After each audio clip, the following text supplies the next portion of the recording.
Ladies and gentlemen, this podcast today is brought to you by our Patreon page. Visit patreon.com/Gear Network. That's Patreon, patreon.com/GERE Network. And look over the memberships to subscribe. For as little as $1 a month, you could receive this podcast and every other podcast from January 1st of 2020 onward, completely commercial-free, as well as advanced releases of every podcast. If you sign up for as little as $3.50 or more, you not only get that tier, but you also get exclusive podcasts, exclusive content, including the brand new GNE podcast, Gear Network exclusive podcast, starring me, John Cimino, of course. So, again, patreon.com/Gear Network, completely commercial-free and exclusive content. Do it right now for as little as $1 a month. The following is a presentation of the Gear Radio Network. Wow. The fuck is that? It's me eating an apple. No. Oh, of course. I have to. When I shut down, you're eating an apple? Hey, these are strange times, my friend. They are strange times. Jesus Christ. I just cleaned the whole fucking place because I haven't been able to. I ate a super late fucking lunch at like 2 o'clock. Right. You know the produce has been worth the trip. Oh, the trip to what? Really? One of the biggest Kevin Spacey fans of all time? You don't catch the reference? Nope. K-Pax. I haven't seen that movie in fucking years. Same here. Literally. Probably 15 years. It's literally the only line I remember the entire film. Okay, so let's start with news and rumors because there aren't any. Well, I mean, there are, but there aren't. And then we'll do Super Showdown, Revolution, Elimination Chamber, and then... I refreshed myself on Elimination Chamber today because I had nothing else better to do. Motherfucker, we could have taped this earlier then. Well, I just finished it like 2 hours ago. Oh. Motherfucker, we could have done this 2 hours ago. That wasn't happening. I've just been watching Dexter and not the cat. Good show until third season, and don't even bother watching the finale. The season with Jimmy Smits was terrible. I think that was the second season. The one with John Lithgow was fucking awesome. Yes. That was third season, if I think. Anything after that sucked. Yeah. Yeah, but nothing holds a candle to the finale of that show. It's terrible. Absolutely fucking awful. I consider it one of the 5 worst endings of a series of all time. Maybe even higher. He rides his boat into a hurricane, but somehow lives. Into the center of a hurricane, but somehow lives. And becomes a lumberjack? Yes. Because he didn't want his wife to become who he was. Which she already was. Yeah.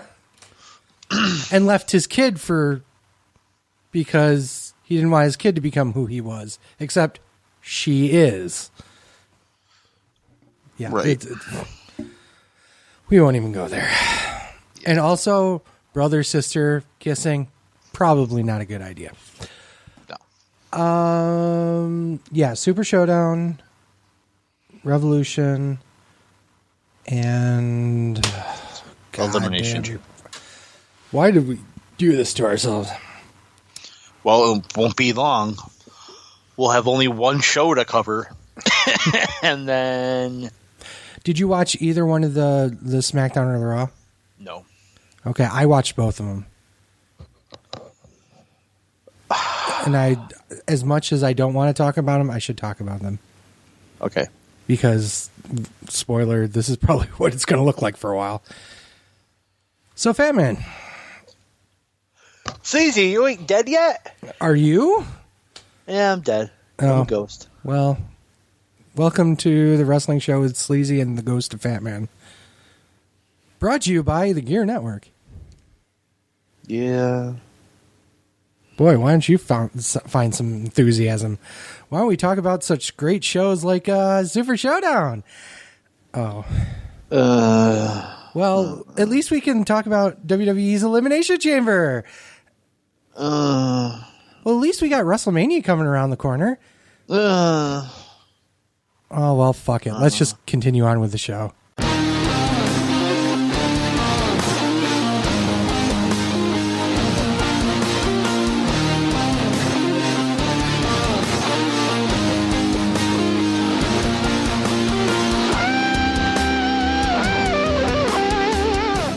Welcome, everyone. This is Sleazy. This is the ghost of Fat Man. And welcome, everyone, to another wonderful episode. Blue Smock Nancy, they're awesome. They let you that wonderful song, Unsettling Differences. You can find them on iTunes and Spotify. Fat Man, the world is coming to an end. Fatman's dead, so, you know. Yeah, well. Yeah, he's already, yeah. So you're quarantined up. Yep. My wife and I are both working from home. Working being a very hard quote. Fat Man, you're still out in the community. Yep. For now. Now. Today's even though today they pretty much said all non-essential businesses close, and then a liquor my boss store is like, until they actually force us to close, we're not going to close. So I'm like, just some to frame this a little bit, we're taping this on the 18th, the day we were going to go to AEW in Rochester, but that was canceled long ago. If you guys hadn't gotten a chance to listen to our mini episode, we talked a lot about the coronavirus and just how it's affected us as a general rule. We're going to try and not touch on that as much, but then again, we are a wrestling podcast and pretty much every wrestling show is canceling. So I'm sure we're going to talk about that. Let's get this out of the way. News and rumors. I know you've got a ton of stuff going on. Okay, ton of stuff. The world has ended. The end. Pretty we're much. Done with news and rumors. News and rumors. It's okay. It's our last show. Thanks. Okay, so for now. I cough. There it is. I always cough. So WrestleMania. So I hear it's still taking place. For now. They make a liar out of you, but it's at the PC in front of no audience. Okay, so interesting. I've heard so many different pieces of this. And I know you talked about, and I call 100% bullshit on it. Well, there's a very good reason for what I'm about to say, because it would absolutely make sense in the circumstance. And one of the rumors that came out was that they're moving it to the Performance Center to make sure that it gets canceled. And the reason why they have to do it that way is because if they don't move it to the Performance Center first, the insurance policy doesn't come into effect because they haven't mitigated all their potential loss on that. They can still run the show, but in the Performance Center. But if Orlando closes the Performance Center down, they have no place to run a show, and therefore they can't run the show at all, which means then their insurance policy goes on.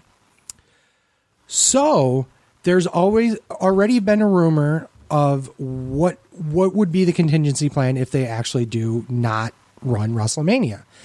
And the rumor is it's going to happen June 7th at, get this, Madison Square Garden. I still call 100% bullshit on that. I have a lot of doubt of that. I don't have a doubt that they could still cancel the show and move it to June or July, but I don't think they're going to move it. The only reason the show will get canceled is if we go into a nationwide quarantine. Which is possible. Which is 100% possible. But WWE, as of an hour ago, is still advertising WrestleMania to take place April 5th. I mean, that's probably, they had to anyway, but this is from a source where I've never even heard of, and I'm not even going to give him a name because he doesn't deserve one to be named on the show. It's worse than WrestleVotes, and WrestleVotes is always wrong, so I'm not buying this at all. Okay. They were doing shows at the PC anyway, so it just made sense for them to move WrestleMania there. Is it a possibility WrestleMania still gets canceled or postponed? Yeah, it is. It's possible. For what? 2.5 weeks out? Yeah. 2.5 weeks out, yeah. Yeah. So it's still possible that it could not take place. Mm-hmm. But to say that WWE moved it to the PC just so they can get it canceled is stupid. Well, it's not just so they can get it canceled. It's that if you move the event, Right. It's allowing it to be canceled in another city, which basically already told them, hey, if you don't do this, we're going to cancel you. No, I get that part, but I'm just saying. I understand the logic behind that, but I don't think that that's what happened. Right. And, well, you know how, telephone, tell a friend, tell a wrestler.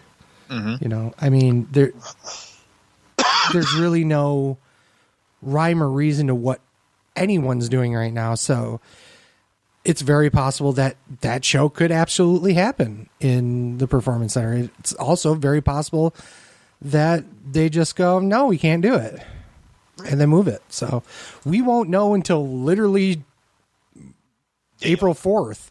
I mean, there's no reason why they can't wait till April 4th because they've already basically said that they're running it on the 5th. So, and it's not like they're going to give refunds on the 4th, They've already got a whole mess of tickets to deal with Raymond James Stadium and all the other satellite events that they've canceled. Now, let's talk about what if it does happen at the PC. What are your thoughts about them moving it to the PC? Good idea or bad idea? Versus canceling it outright? Yes. I think it's a bad idea. And I'm basing that not because there's a lot of people that are, pissed online, why aren't you canceling it? When a week ago it was like, we need to run all shows no matter what because, the show must go on, blah, blah, blah, blah. This is a company that literally had the balls to run a mixed tag match featuring Nicole Bass after a guy gets killed in the ring. Okay. This is the same company that 2 days after 9/11, they ran a show, this is Vince McMahon 100%. The show must go on. Okay, I get it. But watching Raw and watching SmackDown the last 2 times here, oh my God. It was cringeworthy isn't even begins to describe it, really. It's Raw was god-awful. Obviously, they had to throw some sort of crap in there. So they ended up throwing the Men's Royal Rumble in the middle of the show. The high point of the entire episode was Asuka on commentary. And I don't give a shit. No, don't you even say it, because I'm not alone on that. She was the only entertaining thing on that entire show. And even if it was somebody else that was doing the same shtick, it would have been the most entertaining moment in the show, featuring Stone Cold fucking Steve Austin. So I don't know what to tell you. It was garbage. It was garbage and a half, and I understand that there's nothing else you can do about it, but in the same breath, these shows are not going to be good. They have to figure out an alternative, or they have to really truly change what they're presenting it as. You can't run a wrestling show that's designed to be in front of 10 to 15,000 people and then throw it in the Performance Center with no people. It just doesn't work. You need to change the product before you do this. Otherwise, you're going to have garbage. Okay. And I haven't seen the shows.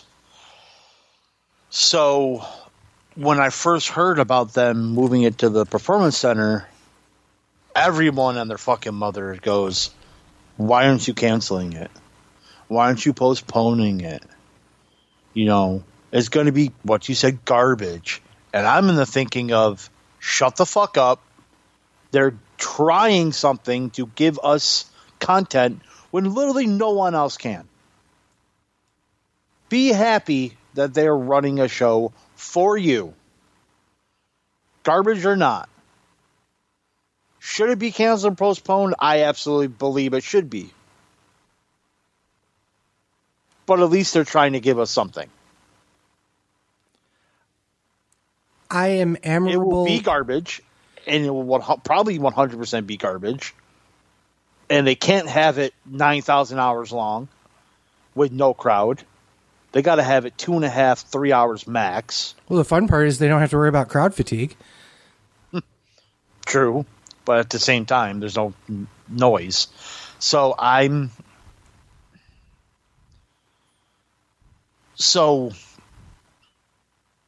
it's conflicting. I get it. If they're not able to run the show, okay, fine. But they're able to run the show.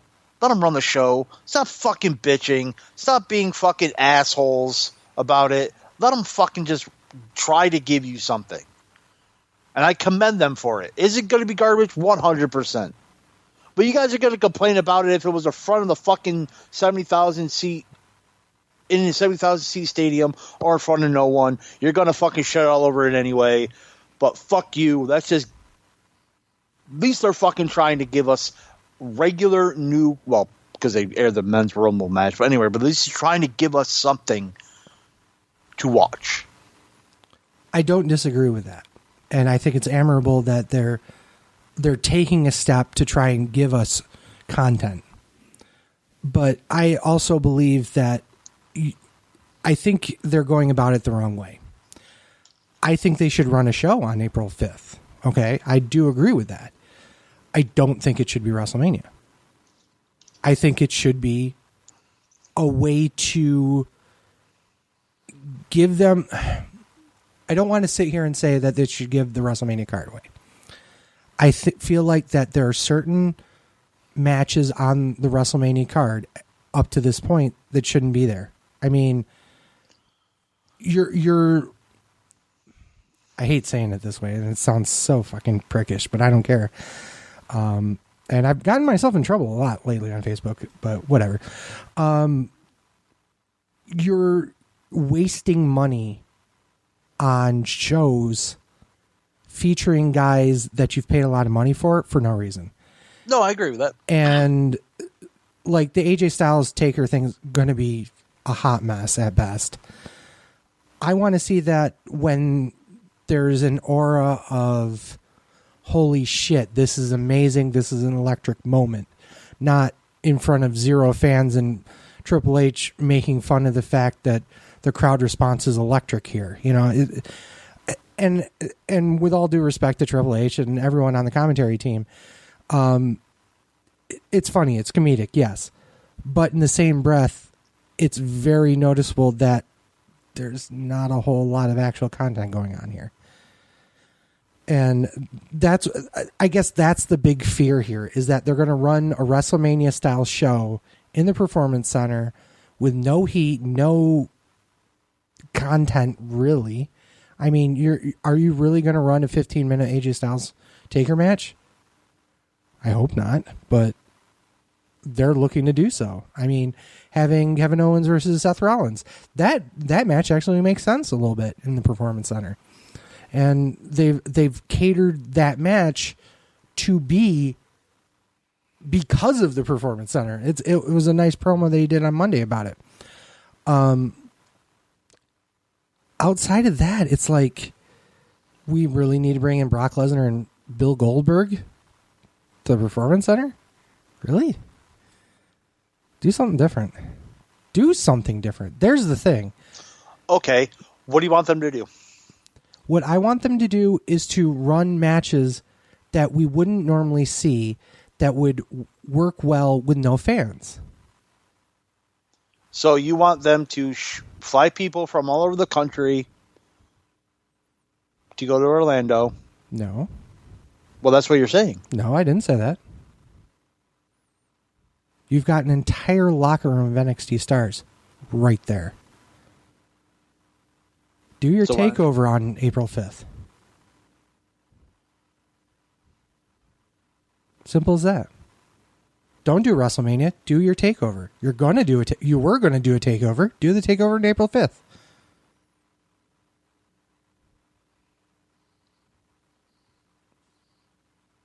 I disagree with that. Only because you say that it caters to no crowd. Have you listened to the NXT crowds? Yep. And I believe they make those matches better. They may make those matches better. I agree with that. But I say that the quality of wrestling that they're providing would be better than main roster quality wrestling right now. Because the main roster is basing it off of every show being in a different city, every show having a different set of crowd. And they're using their skills to pop crowds like that. Whereas in NXT, they're popping basically the same crowd every week. So they're making a better, I don't want to say they're making a better effort, but they're making an effort towards a different type of crowd that would work in a no crowd situation. Whereas the main roster is doing things that don't work in a main roster crowd situation. And that's very apparent on the SmackDown and Raw that they've taped so far. How do you know NXT's not going to be the same way? It may be the same way, but you're not getting. We'll find out tonight because they're going to be doing the same thing as Raw and SmackDown has been. But I believe, this is my opinion, obviously, but I believe that they're going to be able to connect to a television crowd quicker and have their skill set would be more catered to a no crowd situation. That's all I'm saying. And maybe that's just NXT mark. Yeah. There's an indie joke in there about how they don't wrestle in front of crowds anyway. There's a kernel of truth in that, though. I mean, if you're known for wrestling in front of 100 people crowd, or 50 people crowd, a year ago or year and a half ago, you're still going to have those skills. Whereas John Cena, who's, hasn't been in front of a crowd of 100 people in 20 years nearly. There's a different skill for being on the main roster and not being on the main roster. It's a different presentation. I think it's going to be bad either way. I'm not saying it's going to be great, but then you've saved a shit ton of money of bringing in Goldberg, Brock Lesnar, and The Undertaker. And you can still have your WrestleMania down the line. Well, I think they're past that at this point. Like, they're already advertising these matches. You can't just be like, hey, by the way, fuck all y'all. Well, here's NXT guys instead. I don't disagree with that, but that's not... I'm saying that would be the alternative in my mind, is run a takeover or something relating to a takeover that day instead. There's so many ways you could go about this. And I'm not saying that WWE is doing the wrong thing here. We can't know for sure because obviously we're fucking two assholes with a $3 mic. I mean, they're $1 billion company. They've got to do what they've got to do to make sure that they survive. I get that. And if they're trying to make this show work, even at the Performance Center, that's just how it's going to be. And that's great. That's fine. That's not something I would do, and that's why we have $3 mics. So,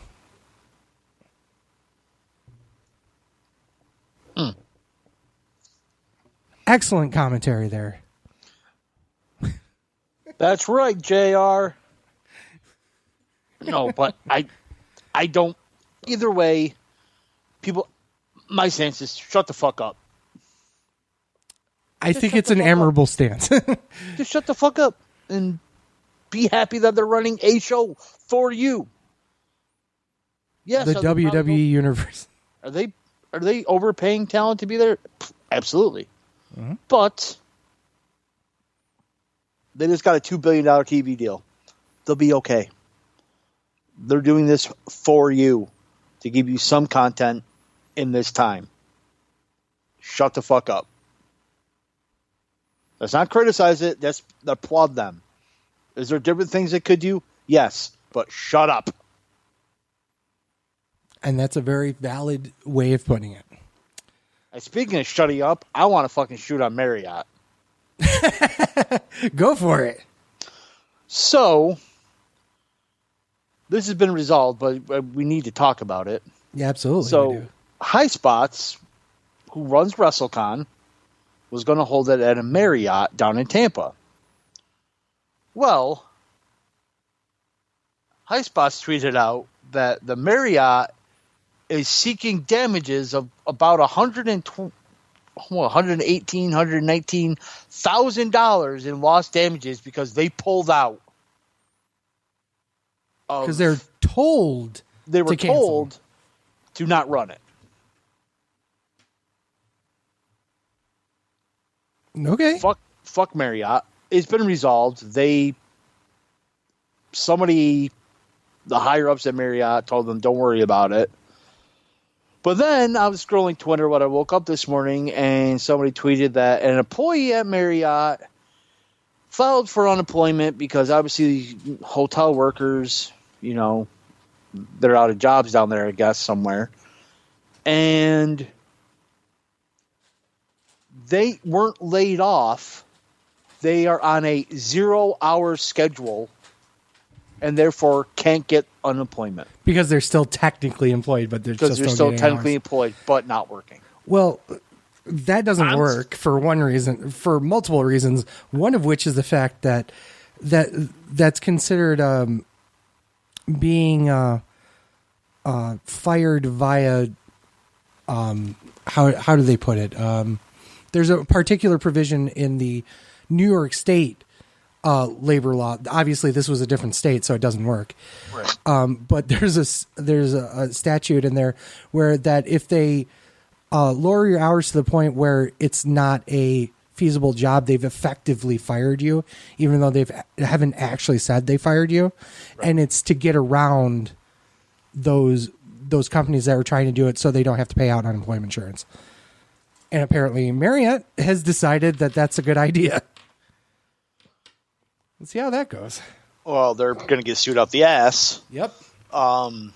Especially when, at least in New York State, all unemployment is approved if you can't work due to the coronavirus. Yeah. If your business gets shut down and stuff like that. So, fuck Marriott for what they did for Highspots, even though they kind of, because of negative press, backtracked it. They're still a piece of shit company. Oh, of course they are. I just want to point out once again, it's only illegal if somebody fights you on it.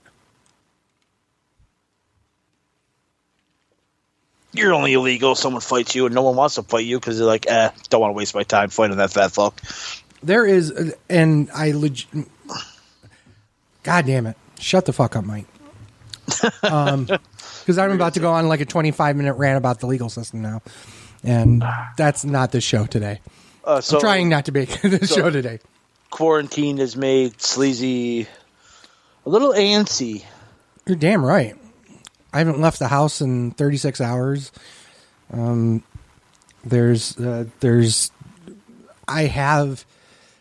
just waiting for people to email me every day now, and it's just like I get 3 emails a day because no one needs help because we've done a good job of setting the students up, but how dare you be good at your job? God damn it.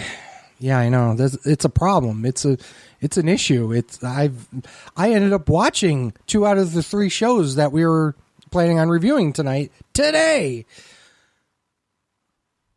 Let's talk about the one I didn't watch again. If you watch it again, you are a braver soul than I.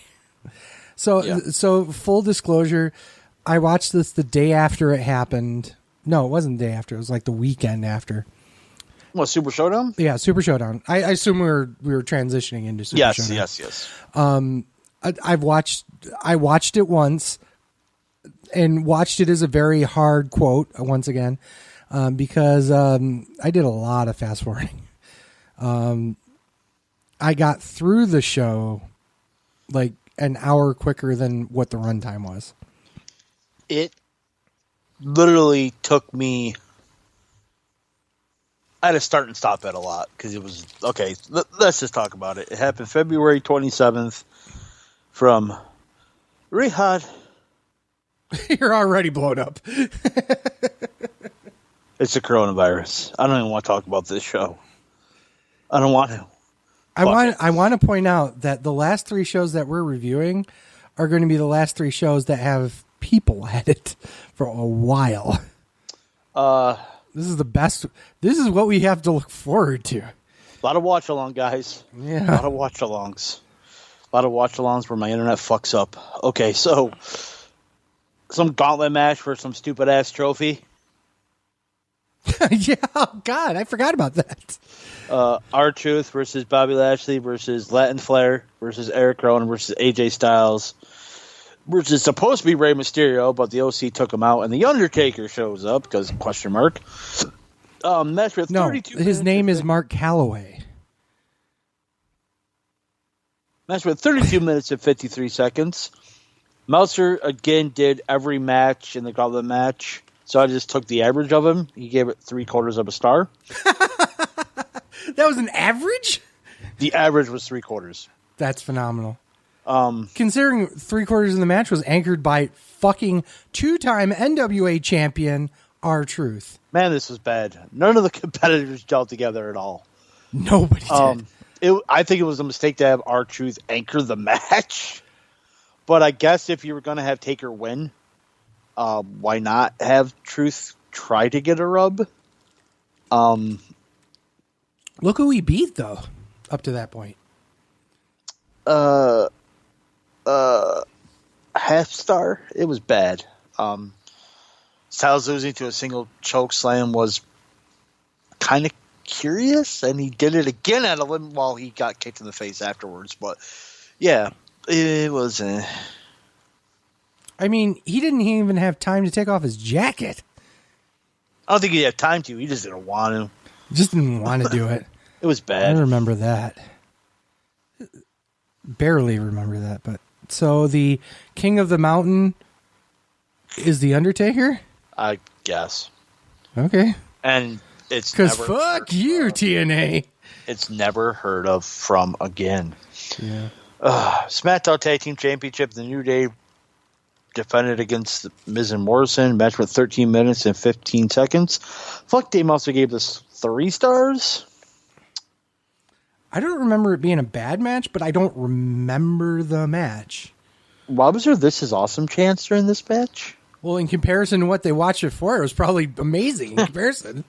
I thought it was really bad in the first 9 minutes, and then it just got okay for the last 4.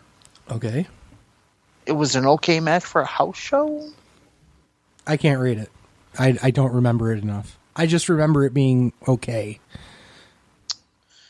And spoiler, it's the second best match of the night at 2.5 stars. Angel Garza versus Humberto Carrillo. Match with 9 minutes and 5 seconds. Meltzer gave it 2.25. The match was pretty bad. Yeah. And the crowd couldn't have cared less about either of these. Yeah, I remember there being no crowd reaction whatsoever. And I didn't care either. 1 star. Yeah, I mean it was the bad half of the quadrangle that's going on for the U.S. title. All the Latin people fighting for the U.S. title. They want to get into America because they think if you win the U.S. title, it's automatically green card. Yeah, it is now officially the green card title. Meltzer's been over in a piece of shit on this fucking show. How much did Bruce pay him this time? A lot. Apparently Raw so. Tag Team Championship, Seth Rollins and Murphy defends against the Street Profits. Match with 10 minutes and 40 seconds. Meltzer gave it 2 3/4. I actually rated it higher after I just said that. I gave it 3. Good, as this is the best match of the night by far. But wait, we have 2 major title matches. Oh, we'll get to them. Good match, but nothing special. Besides a few fans, the crowd was dead throughout. Because they had never heard of the Street Profits.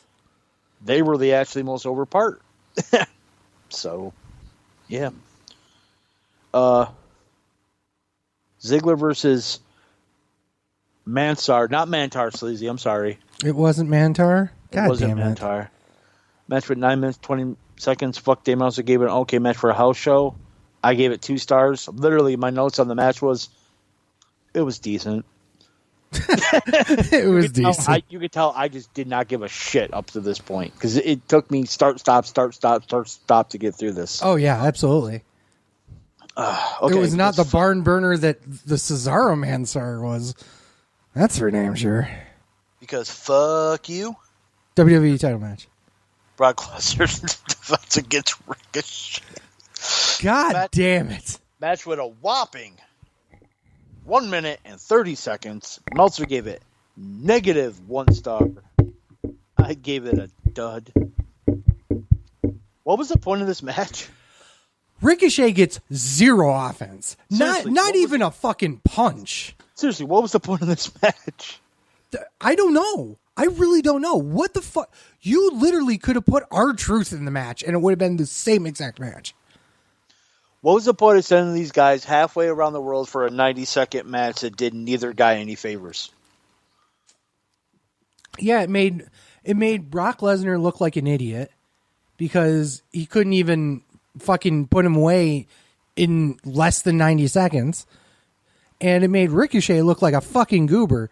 And by the way, this is just the beginning of the downfall of Ricochet because he ends up losing to fucking Mojo Rawley's enforcer on Raw like a week and a half later.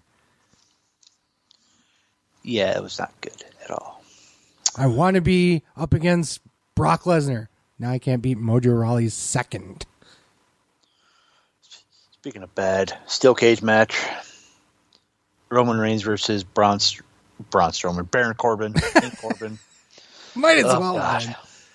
It don't matter. God damn it. What the fuck? 12 minutes and 50 seconds. Fuck, Dave Meltzer gave it 2 stars. What an overrated piece of shit. The match was fucking terrible. Oh, yeah. The funny thing is the cage confined them to the ring, which hurt both these guys because do you really want to see just a Corbin Reigns match that just happens to be in the ring and they hardly ever use the cage? Oh, absolutely. I thought that was the greatest part about the match. 1 star. What the fuck were they thinking? I mean, really? Terrible. It was terrible. Just terrible. SmackDown Women's Championship. Bayley defends against Imone spells backwards. Okay. Imone spelled backwards, not Imone spells backwards. Jesus Christ. Imone does spell backwards. To Naomi. 11 minutes and 30 seconds. Fuck, Dave Meltzer gave it 2 1/4. What another overrated piece of shit. 1.5. It was historic. The rest of the match was trash, but I actually did kind of like the ending, and I don't even remember it. I just write in my notes, I actually liked the finish, but the match was trash. I don't even remember what the finish was. I don't remember the match at all. I really don't. I don't remember. I think I laughed my hardest at the next match, and that was it. What a segue. Universal Championship.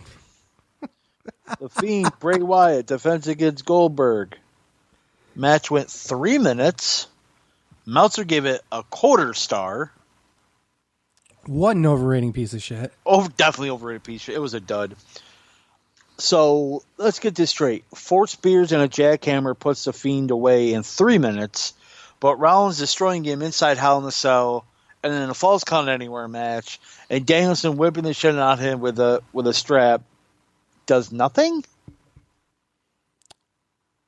I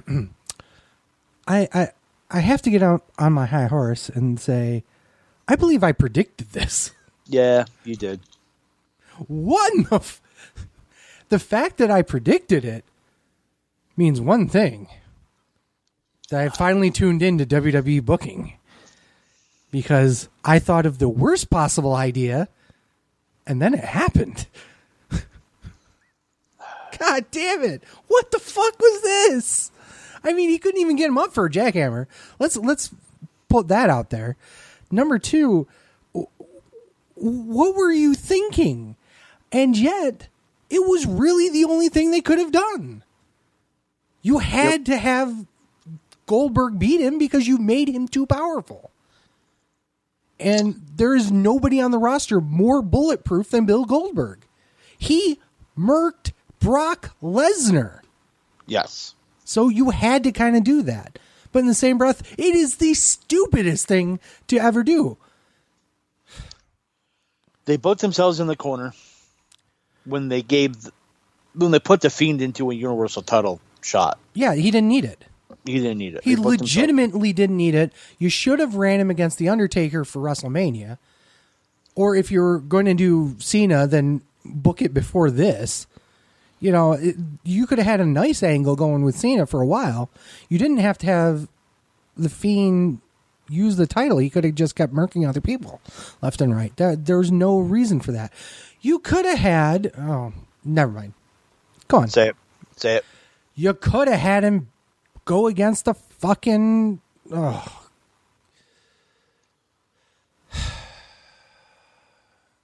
You could have had him against the Demon. You could have had a 4-month feud with Finn Balor and extended all of this far enough so you didn't need the Universal title shot. You could have ran the whole Daniel Bryanson thing right afterwards. You could have done Seth Rollins once again, and then you would have had just enough time to get him into an angle with Cena for WrestleMania or Taker. You didn't need to put the title on him to make him look like a badass. Nope. Oh, by the way, the 2 world title matches lasted a total of 4 minutes and 30 seconds. Wow. To give you an idea, the next show that we're going to talk about, the dark match, lasted 8 minutes. I didn't even watch the pre-show. For Revolution? Yeah. It was a women's tag match. Oh, cool. Featuring Asian women, so obviously I watched it. Asian women, Britt Baker and Penelope Ford. Of course I was watching that. So, Super Showdown. Terrible fucking show. 2 stars. The Saudi shows are normally bad, but this one was really bad. It was... They didn't care. The performers did not care. Nobody cared. The booking was ridiculous. It was literally shown as a payday. It absolutely looked like they went in with no heart and soul and got their paycheck and left. Yep. And honestly, I don't agree with them. Or don't disagree with any of them for doing it. You don't blame them. Don't blame them. There you go. All right. Hey, if you give me $3 million, I'll main event any Saudi show you want, yo. I don't give a... You're only going to wrestle like 3 minutes anyway, so... At most. Hey, if the wrestling show with Sleaze and the Fat Man could be the official podcast of the Saudi Arabian WWE shows, as long as it's over $3 million per show, I'm in. 3 million. Yeah. Duh. We ain't stupid. We just 2 broke guys. Yeah. So all right, you're at Indie Mark. You run the next one. I'm done. Oh no, you're not done. I'm done with this. You're coming back for some fun stuff later. Let's talk about AEW's latest pay-per-view, AEW Revolution. I almost said resolution already. We're doing great here. This happened in Chicago on February 29th, which is kind of a weird day. It was the same day as, Southpaw Regional Wrestling's show. No? I don't get any respect around here anymore. Jesus Christ. Obviously, I watched the dark match. You didn't. Nope. It was a nice women's tag match. There's really no other thing. How many times did you come? 3. So let's get right into the pre-show, quote unquote, I guess you'd say.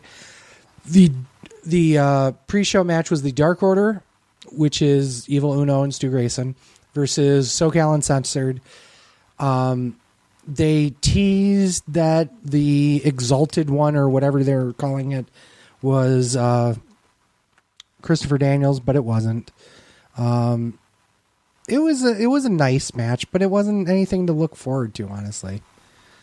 Cool. Yeah, and you didn't watch that one either, did you? Nope. Okay. So we get to the main show. which starts off, oh God, with a 14-minute and 40-second Jake Hager match.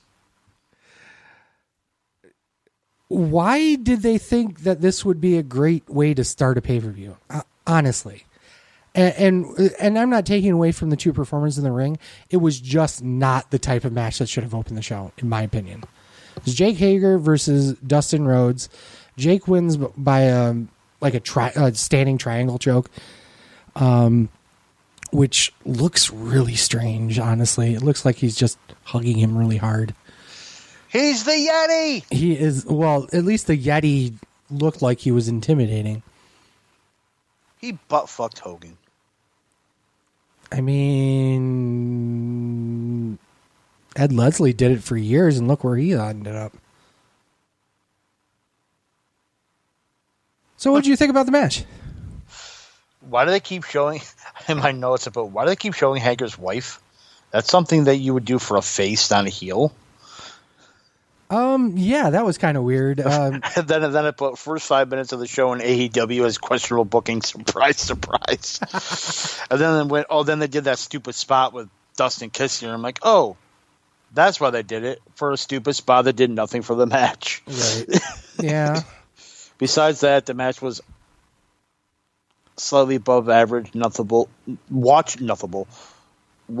but nothing special. 2 3/4 stars. Yeah, I agree with that rating. I think that they should have swapped the first two matches, honestly. Because let's talk about holy shit. Meltzer gave it 3, by the way. Oh, fuck Dave Meltzer. Let's talk about holy shit. Darby Allin and Sammy Guevara, the Spanish god. Okay, the official match went 5 minutes, but we had like nearly 10 minutes of action beforehand. I don't know what to say other than holy shit. 630 through a table. Darby doing crazy shit. The Spanish Fly. Holy fuck. I mean, these two guys came out there with something to prove. They really did, and it really showed. I consider this probably the best way to use both guys. There's no reason why they shouldn't have 15 matches in a row. Just open up every pay-per-view with these two guys. Okay, WCW, calm down. Hey, Raw does it like weekly. Let's have a match to set up a match for the pay-per-view, and then after the pay-per-view, have a rematch. How many times did the Street Profits face Seth Rollins and Buddy Murphy in a week? Like 3. Yeah. I rated it 4 stars. I thought it was amazing. My only problem with the match is that if you were going to do this match, then honestly, it probably should have gone someplace completely different in the card lineup. It landed in the dead spot. It was kind of it was meant to be some sort of no disqualification match. Obviously it never was because it was just a regular match, but they did no disqualification spots / I think that I would like to see them ratchet it up a notch and see what happens. Well, Belzer gave it 3 3/4. Oh, fuck him. You gave it 3 1/4 because it wasn't the type of match that you really like. I rated it lower. Of course you did. The brawl beforehand was really good, and it helped with when the bell rang, but why not just have this match no DQ? I think they were working it up to that. I think their next show they would do a no DQ match. So it made, while it was entertaining, that it made no sense because it's AEW. So why would it make sense? But it was good. So 3 stars. God damn it! You underrating piece of shit. So, Okay, well let's see how much you come for the next match. Kenny Omega and Adam Page versus the Young Bucks. It was a tag team match for the AEW World Tag Team Championship. Omega and Page were the champions. They left as the champions. How did you like this match? Worst match ever, bruh.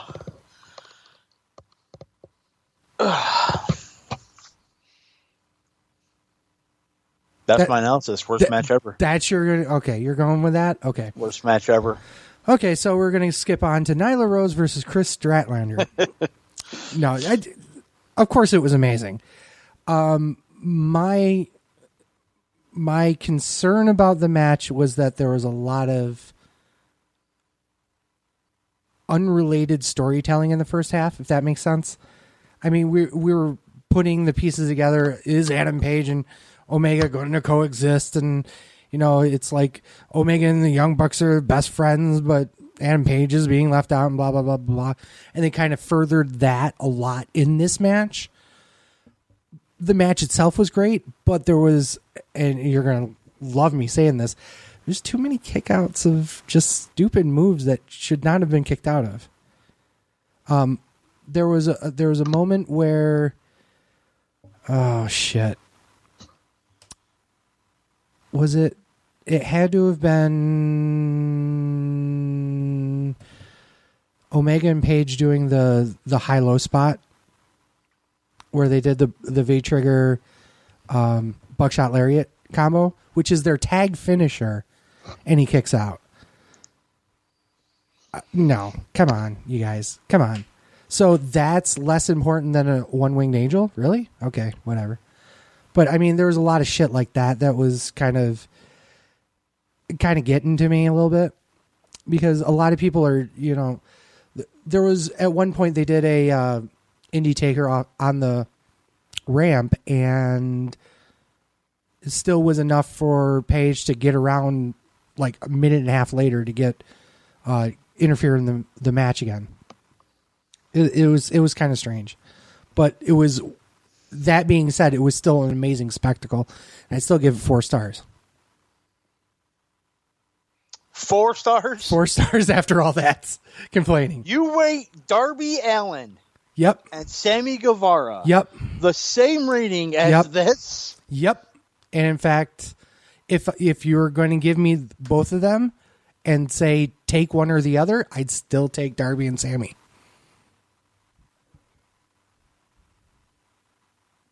I'm done with you. Thank God there's a quarantine. I quit. Like, what the fuck is wrong with you? I didn't go full-blown fucking splooge Meltzer all over this shit called the best tag team match ever, because it wasn't. No. I gave it 4 3/4. Oh, fuck you. Go fuck yourself. For the No. Reasons why you gave it 4. Go fuck yourself. What? I didn't jizz on it and you call it 4 3/4. Go fuck yourself. No. On a man that holds on to his 5-star ratings like they're fucking his balls. Go fuck yourself. Listen, I said I didn't jizz on it as much as Meltzer did. You need to open up your ears. Because that's what I said. Yes, I know. And then you said jizz on it as much as Meltzer did. Meltzer gave it 6 stars, by the way. So he can go fuck himself. So fuck Dave Meltzer. But fuck, this is 6 stars. The unnecessary storytelling I disagree with, because I think it added to the match. I didn't think so. I think it was distracting. It was a tag match mixed with indie spots and psychology, and I think they did it to near perfection. It was an awesome tag. Go fuck yourself. Would you like their numbers so you can fillet them more? I didn't give him 5 stars, so no. Maybe in the Tokyo Dome. If it was in the Tokyo Dome, it may have done the 5-star ratings. I thought it was an awesome tag team match. Best tag team match ever? Not a chance, but I thought it was fantastic. So let's go to Nyla Rose and Chris Statlander. Coming from a person who has beef with Kenny Omega, of course you're going to underrate him. Hey, listen, I'm not the problems I had with the match didn't involve Kenny Omega. So, Didn't Paige do the One Wing Angel? Yes. I like that even more. 5 stars. No, I'm kidding. Nyla Rose, Chris Stratlander. This was a singles match for the AEW Women's World Championship. Before we actually talk about the match, I don't think we talked about Nyla Rose being champion. Have we? I think we touched on it in passing, where I said I don't think Rio should have lost it. It had nothing to do with who she lost it to, but I don't think Rio should have lost it. Period. Okay, I think a lot of the hatred and bullshit that's gone on with Nyla Rose is absolutely god awful. I just wanted to state that right off the bat here. That being said, this match I was not a fan of. I think the problem is Nyla Rose is a excellent anchor of the division when she's working with people that are way smaller than her. Chris is not. And so I'm going to throw... Yeah, that made no sense. She's an excellent anchor to the division, except unless she has someone to work against her that's smaller. Then she's not anchoring the division then, because she can't wrestle anybody. It's the Awesome Kong syndrome. And Awesome Kong's not that great. Fucking at me. I don't give a shit. Never has been, never will be. Here we go. But I mean... Yes, I am sticking up for the Asian female in this. I am. Me. What? Okay. Yeah, I'm stealing your gimmick, fucker. I mean... Sure, okay. You're wow. Okay, cool. I guess my point is that Nyla's moveset works better with smaller wrestlers. Okay, it does. That's where I'm trying to get at. And because of that, Chris being the face in the match had to sell for a lot of Nyla's offense that doesn't look quite right for Chris. It doesn't look as damaging as it... Exactly. And for that reason, I think it really suffered, and I gave it a 1.5 stars.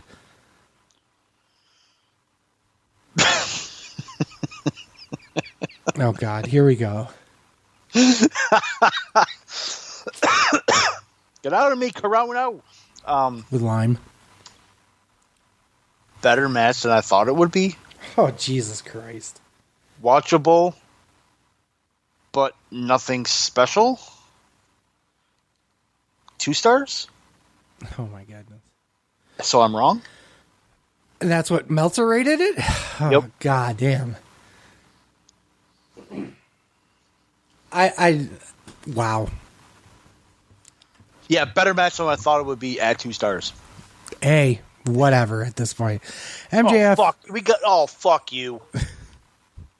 Yeah, I'm going to fuck. MJF, Cody. Fuck you.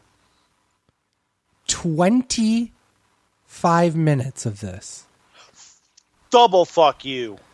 To end with a shot in the face with a ring. Triple fuck you. So I'm a huge fan of MJF.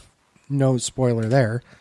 It is a great finish if it was a 10-minute match and they hadn't done all the shit that they had done up to that point. That would have been an easy TV finish. But fuck you. Cody taking out Arn, the whole, MJF bleeding made it a little bit better, but still the match was just way too long, and to have it end like that is just 2.5 stars. Just so MJF works the shoulder, even though they've been saying that Cody has a broken toe. Bites the toe. Go fuck yourself. Bites the fucking toe. So when they actually start working on the toe, Cody does his disaster kick with said foot that has broken toe and no sells it. Yep. And then he did it again when he accidentally kicked Double A. Yep. Same and foot. What did MJF get busted open with? The disaster kick? Yeah. So you have a broken toe that's ups your fucking It's sharp. HP by 1,000 and bust people open? The broken piece of the toe is sharp. So, boom. Of course, this match makes no sense. Since the feud hasn't made any sense. But we got Cody Wardlow. Well, Cody was allowed to use the waist belt, but MJF wasn't. Yeah, that was dumb. There's so many problems with the match in terms of booking that the finish was stupid. There's a lot of pieces of the match that in a bubble they would work, but in the concept of the entire match, they don't work at all. Literally, I put as my ending notes. God, the booking in this match has been fucking awful. Yeah. While the action was solid, it went way too long. 25 minutes. The ending sucked. It was the second longest match on the card. And I made that point twice. The booking in the match was awful. The ending sucked, and the booking in this match was awful. 2 stars. Oh, so I'm the overrating piece of shit. Okay. Well, okay. Meltzer gave it 3.5. Okay, we now know who the overrating piece of shit is. Wait. You said this was the second longest match on the show? Yes. Oh, yeah, besides the tag match. Though. Yep. Okay. Let's get into my favorite match of the show. Okay. Now, I'm intentionally said favorite match for a reason. Pac, Orange Cassidy. Now... Oh, fuck you. It's my favorite match. It's not the best match on the show. That's why I made the distinction. If you watch this match... Wait. Let me go first. Okay, go ahead. I want to go first. Okay. Because I want to piss you off. Go for it. Here we go. Ready for this? Yep. Want to get pissed? Go for it. Okay. This was a really fun match that showed why fans love Orange Cassidy, but also proved that he could be a serious wrestler when he needs to be. Definitely the type of match that needed to happen after the shit show that was Cody and MJF. Cassidy has the potential not only to be a comedy star, but a single star, 3.5 stars. Ditto. I know, because we talked about this on the way to Philly. Yeah. So you knew my perspective on it. Oh, absolutely. Broken kayfabe. God damn it. But no, like literally what you said to me when we were going down to Philadelphia was what I literally had in my notes. Okay. So yeah, it really is. If you don't watch this match and get Orange Cassidy, you'll never get him. Don't ever watch another match of his. Not only do you not get Orange Cassidy, you should turn in your wrestling fandom and never watch wrestling ever again. Okay. Travis, that's you. Yeah. Mr. Booker. Mr. Booker, man, who got himself in trouble with a very popular indie star not too long ago. Oh, I did not know this. Yeah, so... tell. If he pissed me, I missed the first 2 matches of Elimination Chamber Live. I was in an argument with that fucker about how there was no star power on Elimination Chamber when everyone agreed with me that there was no star power in Elimination Chamber. Yeah. Well... But, okay, tell me. Oh, he was just... so, if you guys aren't familiar with Northeast Wrestling, there's a very well-known superstar called Wrecking Ball Ligursky. He's basically their top local guy. And he's worked all the way around the Northeast, and he's done a lot of spots here, there, and everywhere. And Wrecking Ball had gotten a bit of a thing about, if you don't have gear, spend the money and get gear, because, looking like, trash bag wrestler isn't going to get you bookings. And he's right, 100% right. And of course, Travis takes his humongous fucking foot and shoves it up his own ass, saying shit like, well, hate to be that guy. Yeah, you are that guy. But Mick Foley didn't have to do that.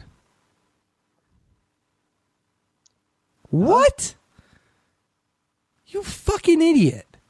So, first of all, that was a gimmick. Raven was a gimmick. You know, and all these guys that had... John Cena was a gimmick. You know, he had basketball shorts and basketball jersey and jorts and whatever. That doesn't mean that they don't have gear. That's their gear. That's a stylistic choice. What Wrecking Ball was talking about was guys that were being trash baggers because they didn't spend any money on getting real gear and just figuring that they could just get bookings.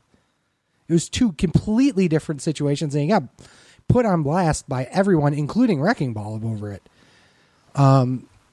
It was very strange that he would do something like that, but in the same he draws quote unquote 400 to 1,000 people a show.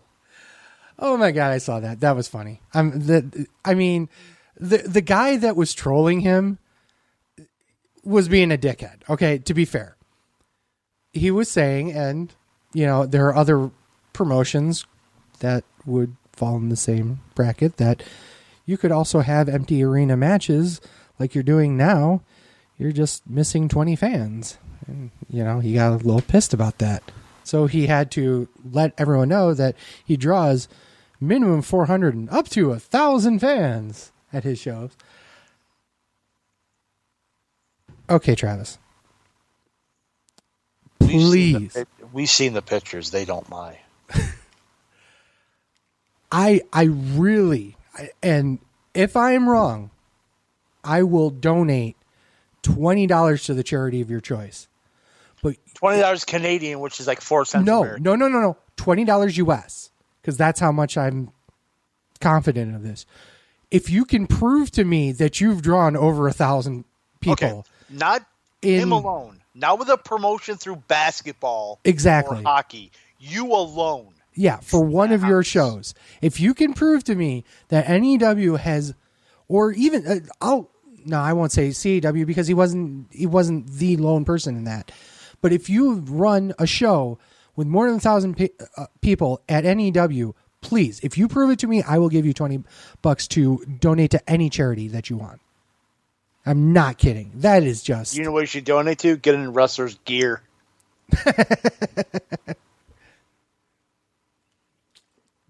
It's just ridiculous. And at this stage of the game, yeah, we're funny.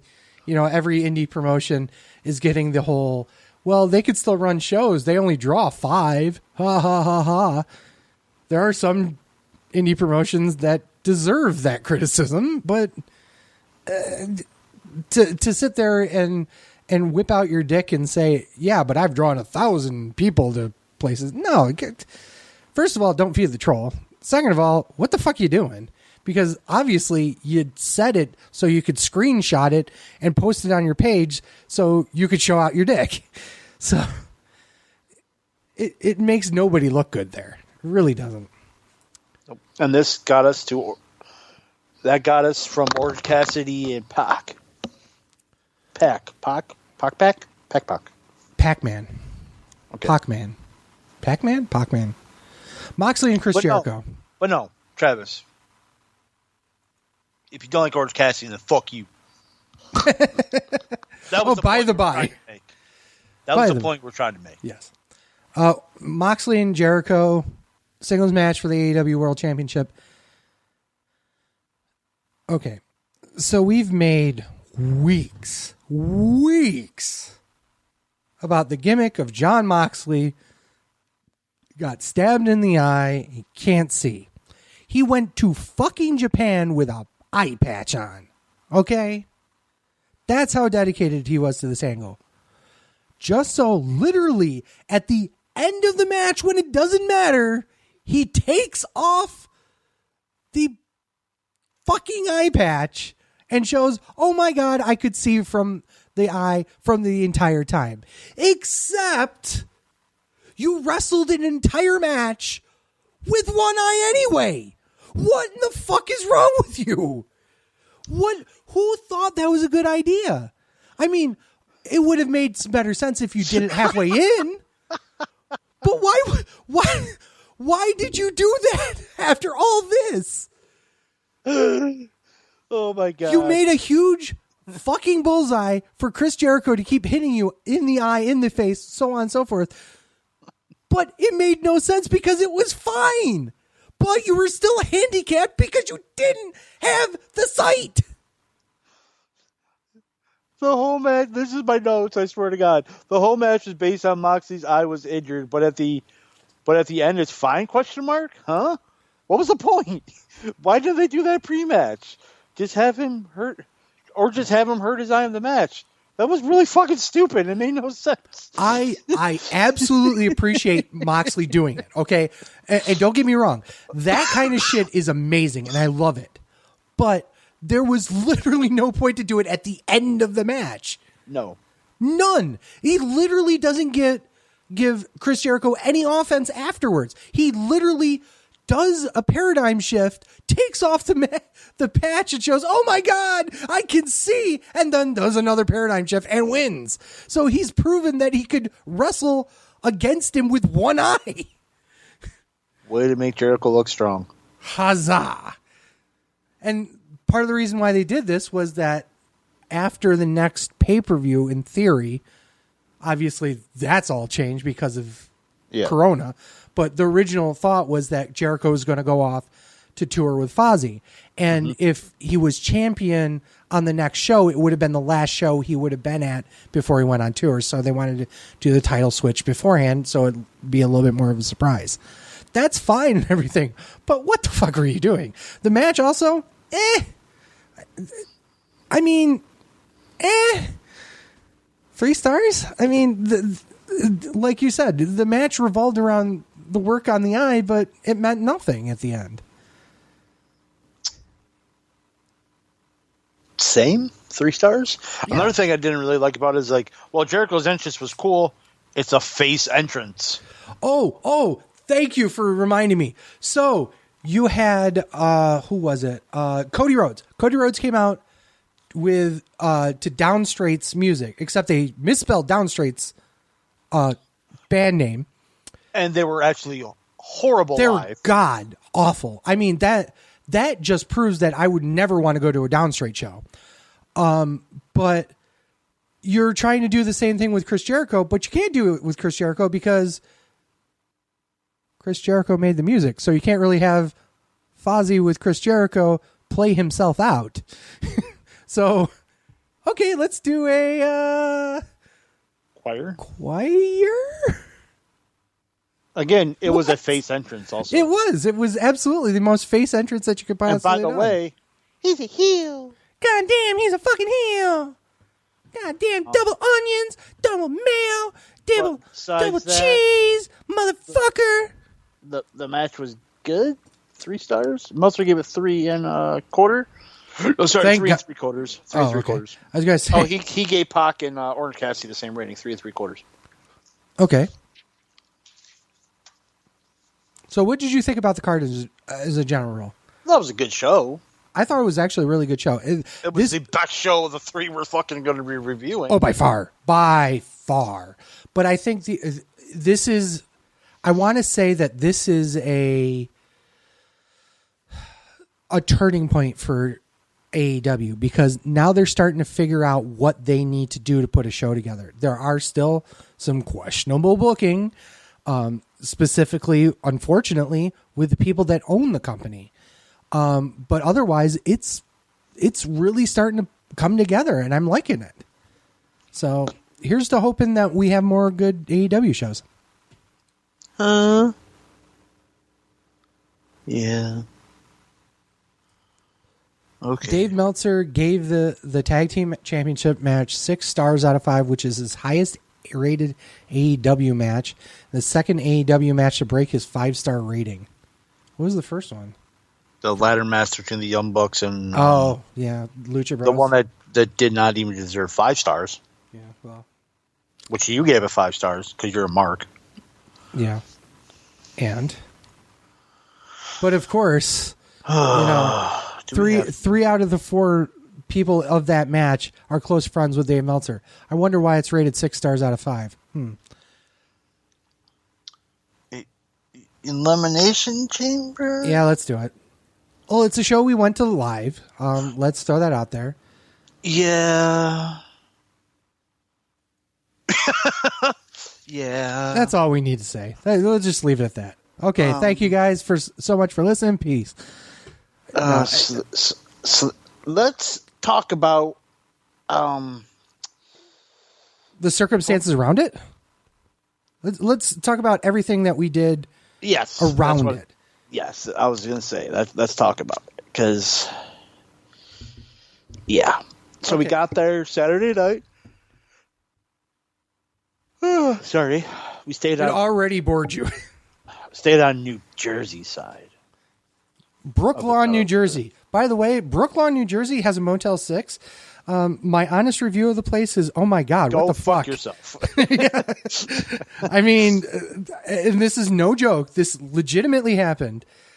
There was a fight going on the Saturday night we were there.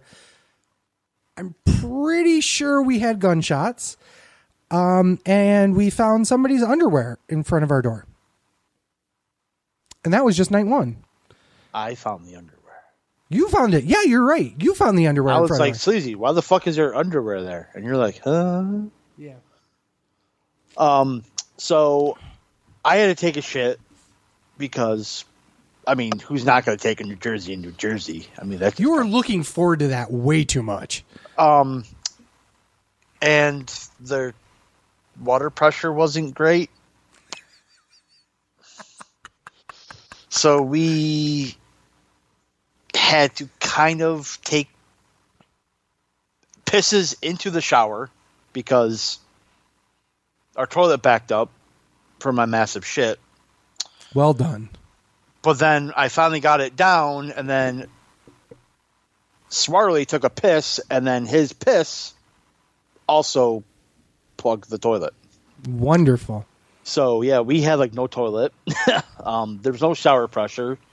The room was, besides that, the room was fine. Like, it was okay. I didn't hear any gunshots because I'm deaf. Yeah, but you were on the other side of the building, too. I think I'd still be hearing gunshots. It was faint, to be fair. It probably wasn't at the hotel, but it was in the area. So, anyway, Sleazy went to some Asian place. Of course he did. Of course he did. So we did go to Morimoto's in Philly. We walked around. Myself and my wife. Because those fuckers went and saw... We went to a hockey game. No, you're supposed to say went and saw Gritty. Oh, yeah, Gritty. I like Gritty. So this motherfucker... I love Gritty. Decides to go see a Flyers game with the Buffalo Sabres. If we would have stayed an extra day, we could have saw the fucking Bruins. But they didn't, so we didn't. Gritty. I like Gritty. You bought a Gritty stuffed doll. I did buy Gritty. And how much was Gritty? Gritty was $50. Holy shit. God damn it. I like Gritty. He was very enamored with Gritty. I was going to buy like a smaller one, but it was like $30 and like 4 times like smaller. Yeah, so it's like, why wouldn't I buy the bigger one? Might as well get the big one at that point. Gritty spent the rest of the trip in the car between Fat Man and Swirly. No. Well, he did. That night he did. Well, he slept with me that night. Then I got Panda the next day, but we're going to get to Oh, yes, that's right. You are absolutely correct. But anyway, and then come to find out that 2 days was it 2 days before? 2 days before this, I just learned this today, there was somebody at the Sabres game on March 5th who tested positive for coronavirus. So, Awesome. Yay, me. Fuck. So this entire trip was marred by the fact that we were just getting into the crisis that was starting. You know, we had planned this trip for weeks. We were kind of up in the air about even going at one point. But we decided we were going to go. We made sure we had enough hand sanitizer to fucking drown a buffalo. Every time we did anything, it ended with, "Oh, let's sanitize our fucking hands." Well, then we did a Chinese fire drill to get into your car. That was great. That was phenomenal. Because we went off and did the restaurant and gimmick and came back. We got to not pay $22 for parking. Hey, I like that. But it also meant 4 lanes of traffic and you running into the car.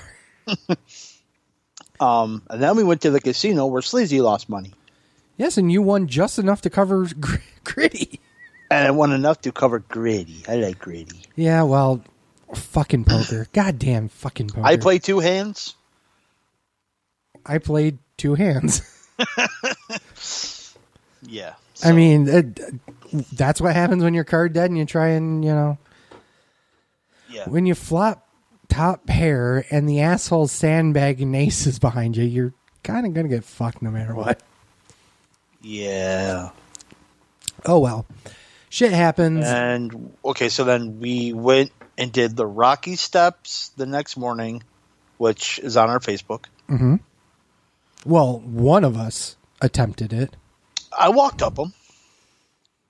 I actually... Okay, ready? Jogged up them. He power walked up them. Yes. Same. I got up there. Took me a few minutes. He could have just walked. I didn't. I couldn't. I can't do that. I have to do that. Because he has to get the momentum to start to go up. Yeah. I had to get the momentum to go back down, too. Then we took a shit at a Target. Yeah, that was fun. Those were fun times. Oh, yeah. I tried Scrapple for the first time. Oh, you did. We went to that little diner place. Yeah. The first time of this entire trip, that I gave up on a meal. Sleazy. I'm not mad. I'm just disappointed. Not nearly as disappointed as I am in myself. Holy shit. And it wasn't that much of food. Sleazy's eyes were bigger than his stomach, which is really big. Yeah, well. You've seen his stomach. Yeah. The Scrapple I liked. You didn't like it. I liked it. I wasn't a fan. I haven't been a fan of Scrapple for a while.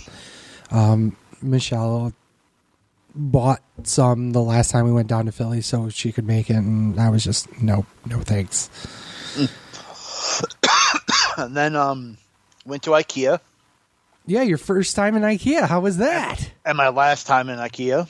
Until you get married. Nope, because the girl I'm dating now hates IKEA. So my last time in IKEA. In that case, you're fucked. And then I bought a Panda. And at IKEA. At IKEA for the girl who hates IKEA. Well remember done. what I named it? Shit. Panda? I was calling it Panda, but on the way back, I named it something. Oh, shit. What did you name it? Rainmaker! Oh, yes, that's right. Because it's a panda, and pandas are Asian, so I gotta be that racist guy. He didn't call it High Fly Flow. He called it the Rainmaker. And I did tell Lauren that story. She's like, huh? Why do you call it Rainmaker? Mm-hmm. Like, because there's this Japanese wrestler called named Okada, and his ending move's pretty much just like a clothesline, and they call it the Rainmaker, and the panda's Asian, and he's Asian, so I call the panda Rainmaker. And she was like, huh? What the fuck is wrong with you? I was like, a lot. Lots. I'm sorry in advance. And then we went to the worst fucking steakhouse we probably could have gone to. Let's talk about Tony Luke's. So first and foremost, I did end up contacting them about it. And they went, "Oh, that sucks." Awesome. I was honestly expecting them to do something about it, and they're like, "Oh, well, that sucks." I wasn't. To be fair, a lot of times when there is a problem at a good place, they will make it better. They will make it right. Whether it's here's a voucher for the next time you come down here or something like that. So they're not actually giving you money, but you might get something in return. What happened with you is egregious. I'm sorry. Okay. So let's tell that story. So I wanted what they called so we ordered to go so we can get to the arena and just eat in the car. By the way, that was the saddest tailgate we've ever been to. You would not leave the car, for one. I just didn't care. At that point, I was done. But, so then we order it. I got what's called an Uncle Mike's. It was supposed to be steak, hot peppers, onions, sweet peppers, and I think that's it. So I'm expecting... And cheese. I added Cheese Whiz to it. Right. So we all got our subs, got into the car, drove to the arena, paid, what, $32 in parking? $30. $30. It was $22 at the Flyers game, but because it was a pay-per-view, it's $30. Cool. Fuck them. We all open up our subs, and I opened mine up, but I didn't really peek into it because I'm like, it was like really messy. So I'm like, I don't want to, Susie just bought a new car. I didn't want to get it all over the place. Let me go outside. So I go outside, I open up my sub, and what cheesesteak place forgets to put not only cheese, but fucking steak on their fucking cheesesteaks? I don't know, man. I was down low laughing, but I didn't want to openly laugh about it because it was funny. It was funny, but it was also fucking infuriating. Yep.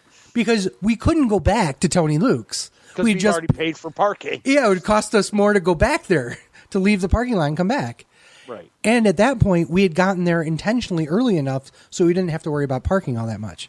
Mm-hmm. That also comes into play a little later. That was so funny. Yeah. So he's got no steak. I opened mine up. I got no sandwich. I got no fucking sandwich. Yeah. You're basically got nothing. Swarley bought, what were they? The pizza cheese fries or whatever the fuck they were. Fries. He'll eat anything. He didn't even have a fucking steak, I don't think. Yeah, he did. Did he have a steak sandwich? Okay. He pretty much just had like a regular, he pretty much just got a cheesesteak. Just steak and cheese. So you weren't really missing anything with the meat either, though, to be fair, because I had the cheesesteak, and my wonderful wife had a cheesesteak. She ate 4 bites of it and gave up. I ate 2/3 of it, but even then, I was like... You were talking about how, like, you're not an onion guy, but you got onions on it, but they were, like, cold and raw. They're cold and raw, and the steak itself, the actual steak, was like a salt lick. It was the saltiest thing I've ever had. It was terrible. And my wife, likes salt, okay? She's between her and me, she likes salt way more than I do. She thought it was too salty as well. So it wasn't just me. So we're sitting here. But Aaron will eat anything, but he was like, eh. Yeah, right. So we're sitting here in the car. I'm pissed for you and for us, because this was considered the quote unquote the best cheesesteak in Philly. Okay. And I'm saying that not from, some one guy on Yelp said that. I have a lot of friends that come down to Philly to work shows and whatnot. And I have a lot of friends that go to the casinos and eat there excuse me. And they all say that Tony Luke's is the best in Philly. That was the worst cheesesteak I've had, and I've had Wawa's cheesesteak, okay? I had Wawa's cheesesteak. Yeah. That night, because I'm like, fuck it. I'm coming to Philly. I'm having a fucking cheesesteak. It was a better cheesesteak than what we had there. It probably was. That cheesesteak was still not great. It wasn't But great. at least it had cheese and fucking steak on it. What's this tell you? It was Geno's was better. Okay, that's terrible. Fuck you. So now that we've gone into that arena, now we did our live show. I was already pissed. The card was garbage. Everything seemed weird. The show was weird. We did the live show sitting in the car because I couldn't be bothered to get out. I didn't give a shit. There's people left and right playing music of wrestling themes because that's a thing now. Cosplay is now a thing at events. That's fine. Now, but dude, where have you been? It's been that way years, yes. Years. But it was all the same character. Let's just put it that way. Everyone decided to dress as the Fiend. You know what I mean? Who wasn't even on the fucking show? Well, that was my point. Was that people were showing up as a character that wasn't even there. So we stood in line for an hour. That wasn't too bad. We just stayed in line for an hour. Well, when you get like a half hour. Yeah, it was more like a half hour. It wasn't that. It didn't seem like an hour. It didn't seem like even a half hour, honestly. No, we got right in. We got right in. And honestly, for how these type of events go, that was probably the quickest I've ever gotten into a venue in a long time. And I'm talking concerts, I'm talking wrestling shows, I'm talking everything. That was great. So big props to the Wells Fargo Center for how they deal with fan interactions and ticket and security and whatnot. So good on them. So where are we going from here? The actual show? Pre-show. I don't remember the pre-show. Oh, yes, I do remember the pre-show. Because I laughed hard about it. Viking Raiders versus Kurt Hawkins and... You couldn't even get away from him. Woo, woo, woo. You know it. fucking Zack Ryder. So who are the faces in this match again? Match with 4 minutes and 50 seconds. Mauser gave it a star and a quarter. He's an overrating piece of shit. It was a garbage match. It was a throwaway match. I gave it 3/4 of a star. My notes were meh. It was Kurt Hawkins and Zack Ryder. Their gimmick is, we're happy to have jobs, but they worked as heels in the match. What?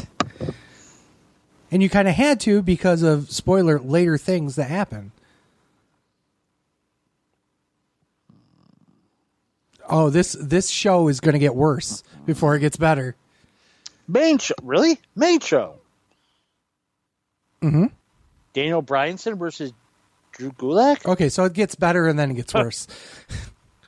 14 minutes, 20 seconds. Fuck Dave Mauser gave it 4 stars. Wow. I mean, I liked the match, but I thought I was alone in this. I also gave it 4 stars. I thought it was a tactical masterpiece. Overrated pieces of shit. Yeah, so here we go. Really good tactical match. That German suplex was nasty. Other than that, nothing to go out of your way to see, but it was still really good. 3.5 stars. Go fuck yourself. That is a masterclass in a technical match. Of all the people that should have seen that to be a great match would have been you, I would have thought. Unbelievable. Wasn't feeling it. I guess, well, if you're looking at again, let's put some context on this. When we were at the arena live, I was having an argument with Travis. So that's also true. When we go watch it, I just remembered that argument with Travis and started fucking fuming again. So I'm going to tell you, do yourself a favor and watch the match back again. Dude, you're not my real dad. Okay. Well, Drew Gulak is, so get over there. Drew Gulak's not my real dad. Oh, I'm sure he is. He is your daddy. No, in all seriousness, if you have a spare 20 minutes and you can feel like you can get through it without thinking of Travis, do it. It really is that good of a match. The only thing about it that I didn't like about it was its match placement. It was not the match to really open up with. Honestly, it was the SmackDown Tag Title Elimination Chamber should have opened. Honestly, yeah. Because this match, and with all due respect to both performers, this is the absolute best cool-down match you could ever have. It's perfect, either right before the main or right in that second match spot. It's not meant to pop the crowd. It's meant to cool them down, but having a great technical match. So to open up a show like that, it kind of killed the crowd. And, you know, what they had watched before that was fucking Kurt Hawkins and Zack Ryder getting squashed. So, I mean, didn't help the night. United States Championship, Latin Flair defends against Alberto Carrillo. 12 minutes, 20 seconds. Fuck Dave Monster gave it 3 3/4. Okay, so I think it was you that told me that they did the same fucking finish a week before on Raw or SmackDown. I can't remember. Don't even remember which show they're on. How sad is that? I think it's SmackDown. It was when Carrillo was facing Angel Garza while Andrade was out, taking steroids. Awesome. Good for him. So they had the same fucking finish.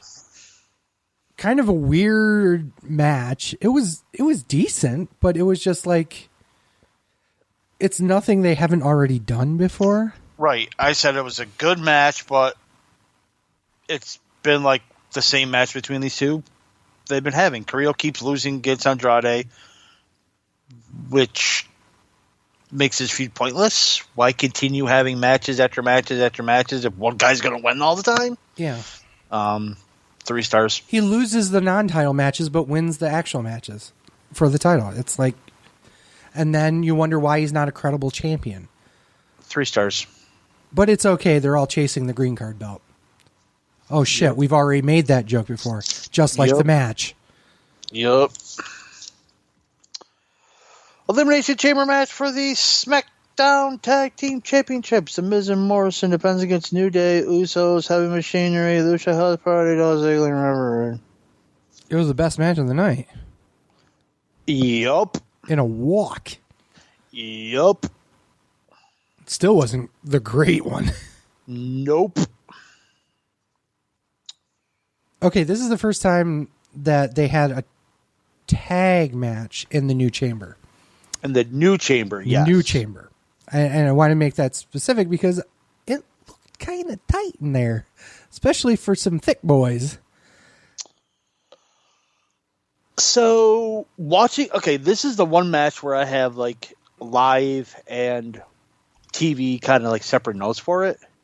Live, it came across, or on live in the crowd, came across absolutely great. Yeah. Yeah. What did I say to you? 3 3/4 stars? Yes. That was your live rating.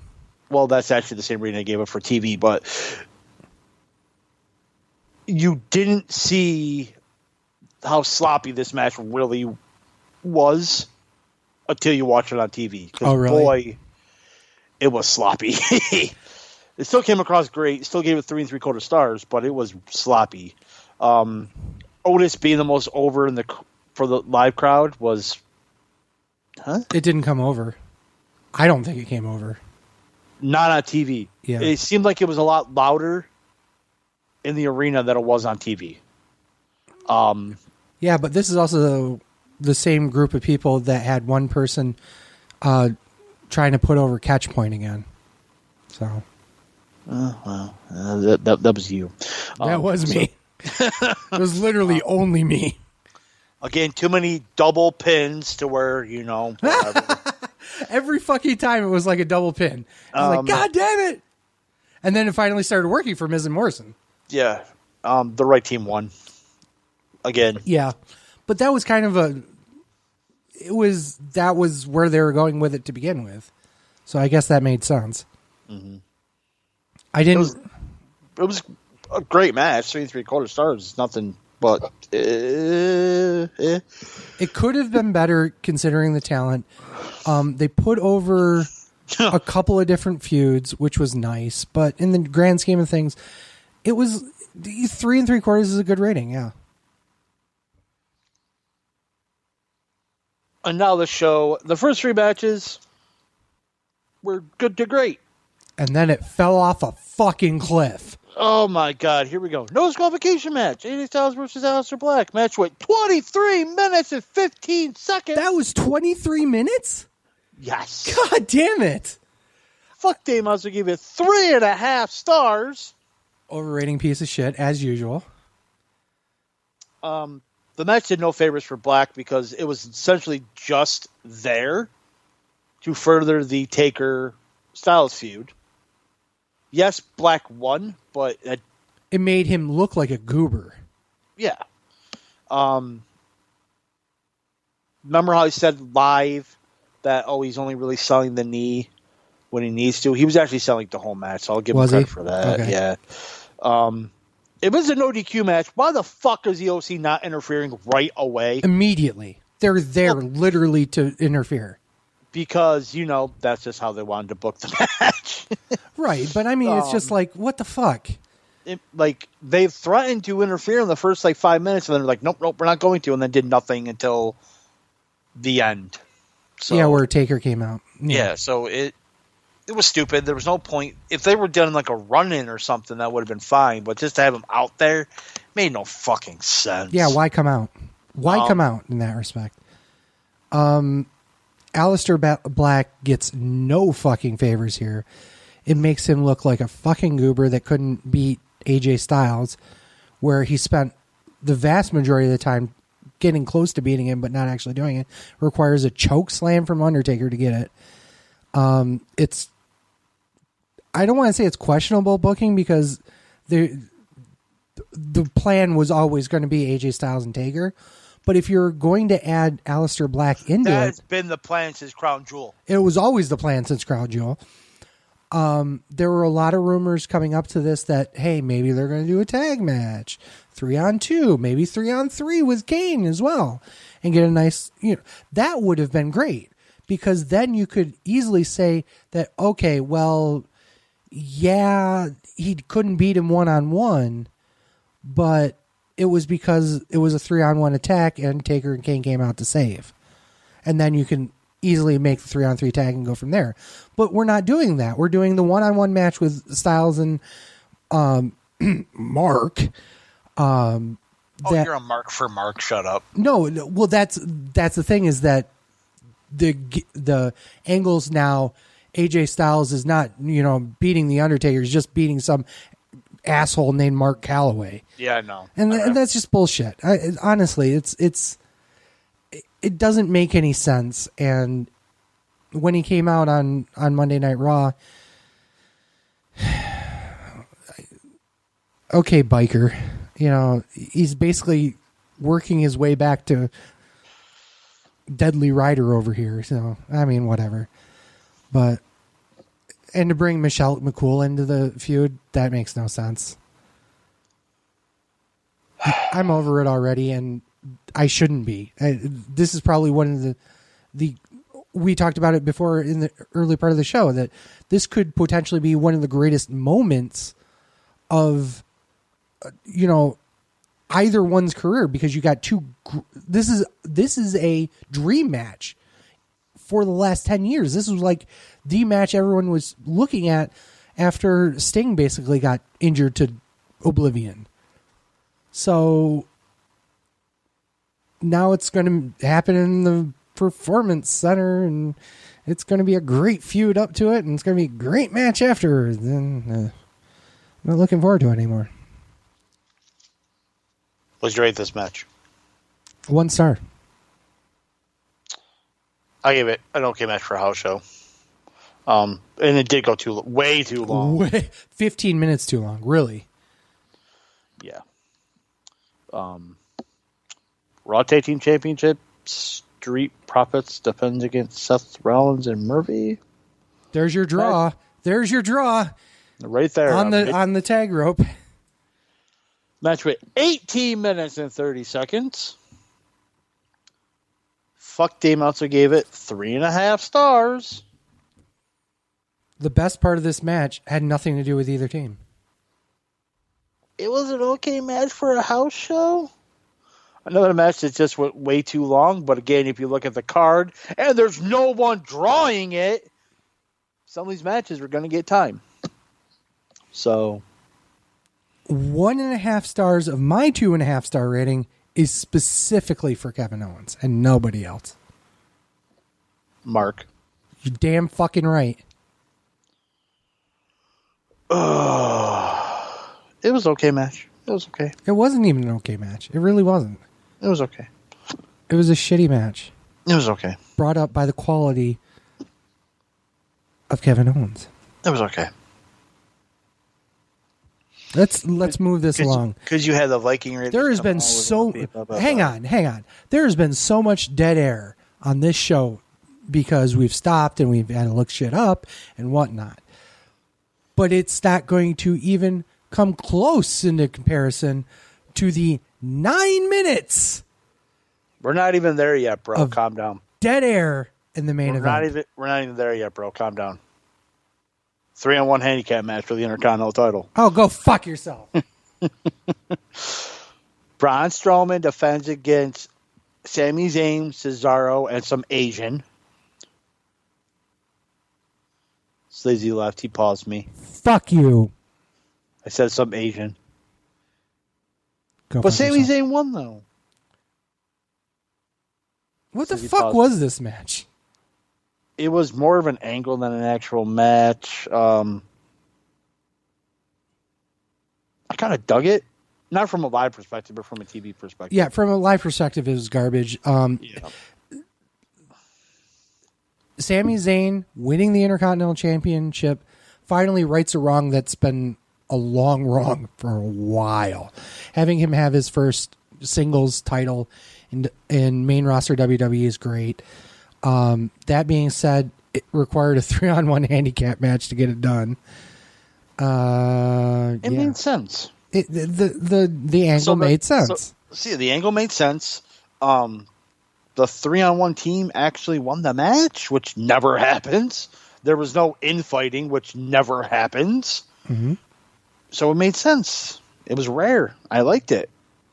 It was what it was. I gave it 2 stars. Not the best match, but hey. I gave it 1.5 stars. So I mean, we're in the same ballpark. And Meltzer split the difference. Oh, did he? Yeah. God damn it. Okay. Let's go to the best match of the night. Elimination Chamber match for the #1 contendership for the Raw Women's Championship. Riot Squad. Let's get that all out of the way. That's 3 of them. Versus Asuka, Natasha. Hang on. She came out to her own music, too, by the way. A slightly remixed version of it, but her own music. And Shayna Baszler. I wonder who had a chance in this match. This match went 21 minutes. Fuck, Dave Meltzer gave it 2.25.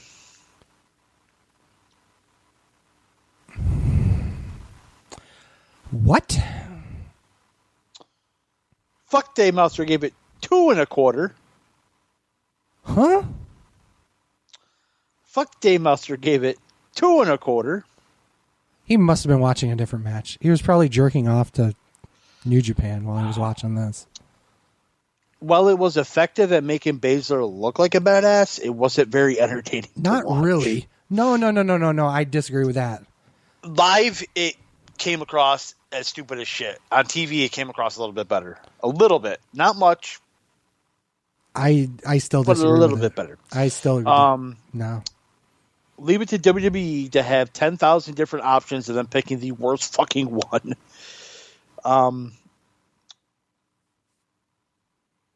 Yeah, that's essentially what I put. I mean, I don't know what to say really here. I mean, it was the most squash match chamber I've ever seen. Shayna had no competition for anybody. She tapped out everyone. She Brock Lesnar'd them all, basically. Yep. They were pulling the full Brock Lesnar card, even on Asuka, which at one point had a 2.5-year winning streak. So it's She also had an injured fucking wrist, which meant nothing because she was couldn't cleared for do work. anything. She was cleared for wrestling. She couldn't do anything. She had more to do than the other four other competitors. She couldn't do anything. She did more. The only thing she did was gave you a boner. Wilson. Oh, good. Well done. Well done, sir. Well done. Which means you ended World War I. Yes. So, yeah. I also found it very unfair that we were sitting in the corner, so we had a chamber. Okay, so when you're looking at the chambers, we were behind Asuka's chamber, but in the upper deck. Yes. Which you know what that means. Sleazy was trying to jerk off, but we were in such cramped quarters, he couldn't get his little wiener out. I didn't have enough room for the tweezers and the microscope, and you know, it was just a bad circumstance. So I was just left there frustrated. Oh yeah, Speaking of that, how'd you like the actual seats? Terrible. Absolutely I told you terrible. They were kind of cramped, didn't I? So they are worse than the cramped seats at the local ballpark in Rochester. And that's saying something. They were more padded, but they were so tight. Mm-hmm. Yeah, I was not a fan. Not a fan at all. I would seriously second guess going there for another show. That's how bad they were. Maybe not on the upper deck. Maybe on the floor it might be better because they're actual seats. I was looking at club seating. Oh, yeah, that's right. Okay, so I was looking at club seating for at least a Flyers game. And they jacked their prices up like the day I went to go buy them, because of course they did. Because they were only like $120 a ticket. I was like, fuck, let me do a club. And then they like tripled their price. And then let's also talk about all the empty fucking seats that were there. Yeah, so they even made I think AJ Styles had said something about the fact. No, was it Carl? Styles. Was it Styles or was it Carl? It was Styles. Okay. Made a passing joke that said the place was sold out. Not even close, dude. There are entire sections that are just empty. So on the floor, middle, yes, and seats, on the top. There were like bunches of seats that were just not sold, like at all. Like no one was in them. There were, so say you're a wrestler going out to the stage, that section like right in front of you in the lower bowl, like half of it was empty. Yeah, across the arena, just looking straight out. And then there was a section kind of kitty corner for us in the upper. Pretty much the same section I sat in for the Flyers game. Half of that was gone. There were, and if you are coming out of the entrance and you look immediately to the right, that whole section was like empty. And there were just scattered seats everywhere. And actually, there were seats next to us that were empty until like halfway through the first chamber match when they decided to fucking show up. But still, you ended up, there were still 2 empty seats there to the end, right? Yeah. Because they moved over and then you guys moved over again. No, that was before they showed up. And then, okay. Then other people showed up, which I kind of think they were kind of mentally. They could have been just looking for seats, at that point. Yes. At the same, no, I think like they were. How am I put this politically correct? You're not going to be able to. I gave you the out, and you still went for it. Mentally incompetent. They just seemed like they were a little not all there. Yeah. Which it's fine. Whatever. They didn't bug us at all, but they just didn't seem like they were all there. But no, the seats were kind of cramped. The Flyers game was a little bit better because I had a hot mom sitting next to me. Good for you. And every time she stood up, she literally turned and faced her family, and her ass was literally an inch from my face. Like, literally, if I would have turned my face would have literally been in her ass. And it was a great ass. Good for you. But that's how crap those seats were. Like, no. But if, like, maybe lower bowl or clubbish section Well, here's will have to be better than that arena. The one other piece I wanted to point out is that the floor seats there were surprisingly shortened. Oh, yes. So they moved the stage in. It wasn't all the way up against like where the seating were. They were a good 5-6 rows up. And then they only put, and then on one side where they had the international row of announcers, there was only like 3 or 4 rows of seats. Right. It was very short. This was on hard cam side, so you couldn't see it on the show. But yeah, there was a lot of short rows and stuff like that. And then with them moving the stage up, they kind of shortened the rows on the other side to where there's normally 12 or 15 rows. There was only like 8. Yeah, it was very small. Like, you know, the floor seats were very limited too. So, yeah. And then in our section, trying to get up, they set up like a caution tape with like a camera there, which they never used. Yeah, they never used it. That was kind of strange. Only at the very end did somebody come up there, and he was just sitting. He was there just to watch. He wasn't there to actually do anything. He had a staff coat on too. He was a staff member, but he was there just watching. Yeah. Because at that point the show was almost over and he was just fucking around. Because I had to get past him before the women's Elimination Chamber match to take a piss. And he got back before the women's chamber even started. Right. I did that with the SmackDown chamber too. Yep.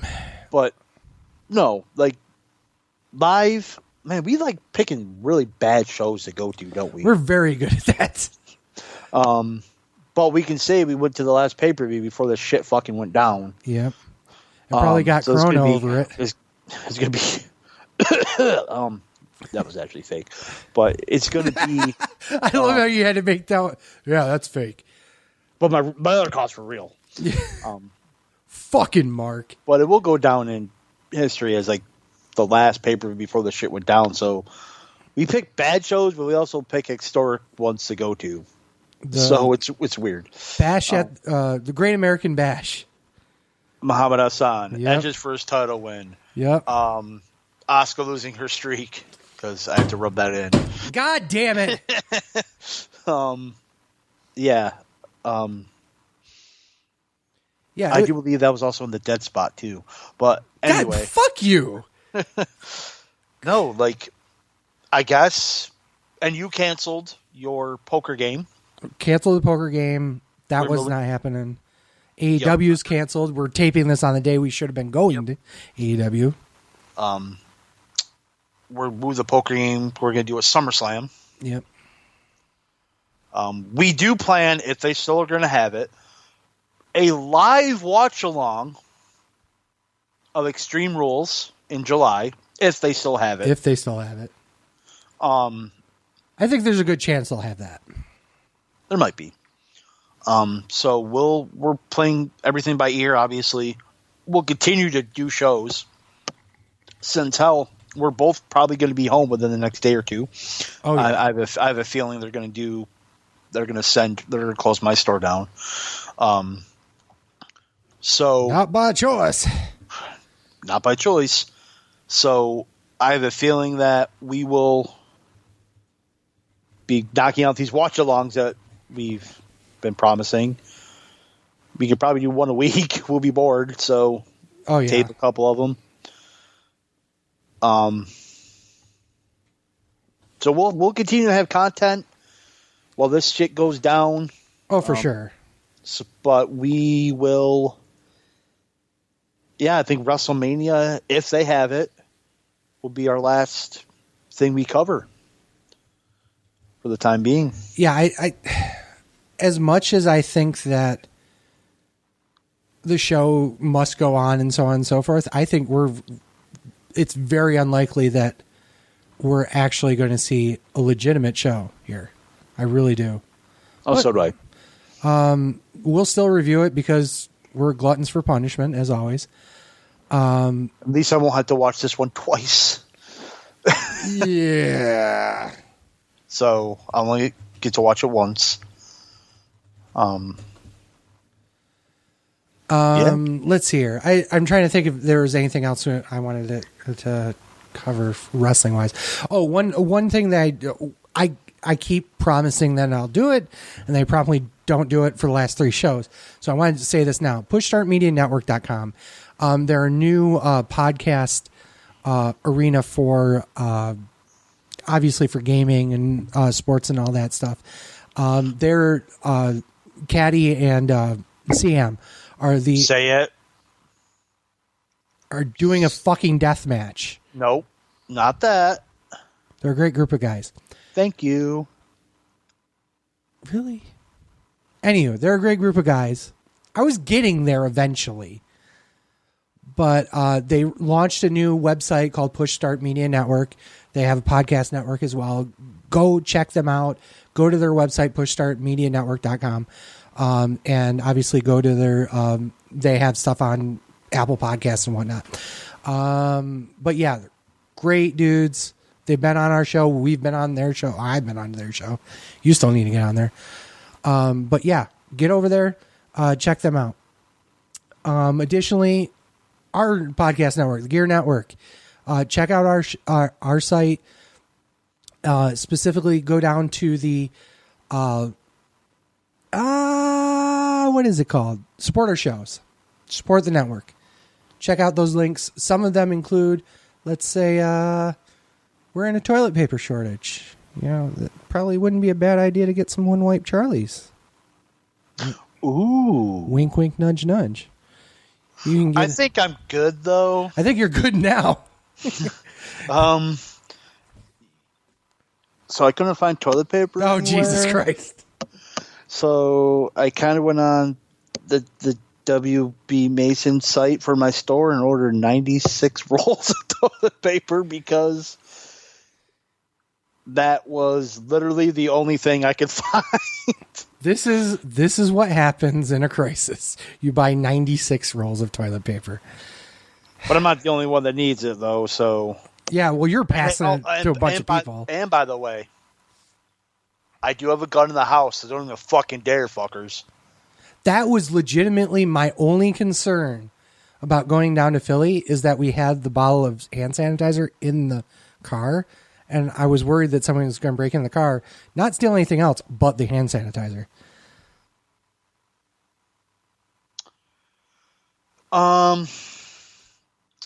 You're weird. Also, people are crazy, though. I was more worried about someone stealing Rainmaker. Well, we should talk about that next time. No, in all seriousness, as always, we're on... What next time? Next time we actually do stuff. Gear Network has a Patreon. They, if you join our Patreon, you get ad-free episodes. You don't have to join the Patreon, obviously. Just going through the Gear Network page and going on through Apple Podcasts or Spotify or wherever you can find your favorite podcast through the Gear Network, that's still fine. But if you desire ad-free content, you can join our Patreon. Additionally, there's going to be some... right now, we're kind of letting stuff go because of this virus outbreak here. But as a general rule, there's exclusive content on there. There's shows that aren't normally out there. Spoiler, Sleazy's working on a show that's under wraps. I'm not going to say what's going on with it or how it's going to air, but what it is a watch along. You get to watch hermaphroditic porn with Sleazy. It was supposed to be a fucking surprise. God damn it. My bad. I'm sorry. Spoiler alert. I haven't done a repetitive porn joke this show, so I had to. You had to shoehorn one in before you got off there. Okay. Yeah. I'll let you have it done. But that's pretty much it for the show. So for Sleazy, for the Fat Man's Ghost, this is the Wrestling Show. Thank you guys so much for listening.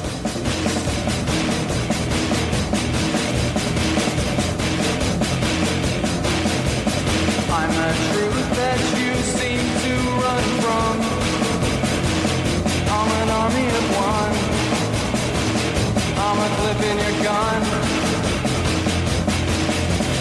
I'm the pain in the game. The blood shedding your name. When there's nothing to gain, all the world gonna say.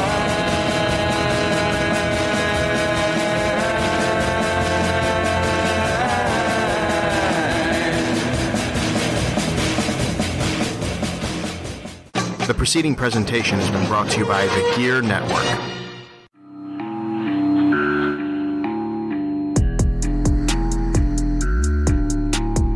Hey everybody, how's it going? It's Ryan Wolf and Mr. Perez from the Better Live Than Dead podcast. You can catch the Better Live Than Dead podcast on the Gear Radio Network, BetterLiveThanDead.com, and wherever you get your podcasts. That's right. With that being said, hey, we talk about sports, we talk about music, we talk about entertainment. I make things really awkward sometimes. That sounds about right. Uh-huh. With that being said, though, as you always know, we are Better Live Than Dead. You're not. We'll catch you sometime very soon.